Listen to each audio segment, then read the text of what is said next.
Lending collector sa Dagupan City patay ng pagbabarilin ng hindi pa nakikilalang suspect. May ulat Russell Simorio. Tama ng bala ng baril sa ulo at mukhang tinamo ng 43 anyos na lending collector matapos pagbabarilin sa Tapuac District, Dagupan City. Dead on the spot ang biktima na nakilalang si Sandro Bustillo.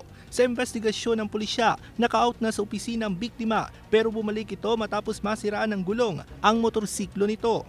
Habang inaayos niya ang kanyang gulong sa may gate ng opisina, bigla na lang daw siyang pinagbabaril ng hindi pa nakikilalang lalaking nakasakay sa motorsiklo.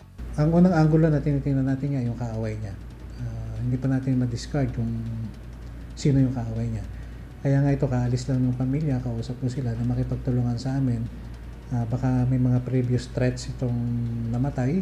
Nananawagan ng hustisya ang mga kaanak ng biktima. Blanko sila sa kung ano ang motibo sa pagpaslang kay Bustillo. Sana makonsensya siya kasi may mga anak siya, saka yung asawa, saka bata pa siya eh.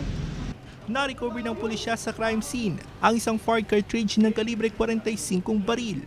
Hawak na ng pulisya ang CCTV footage sa pagpatay sa biktima pero hindi muna nila ito isinapubliko. Initially, dun sa CCTV footage yung suspect natin.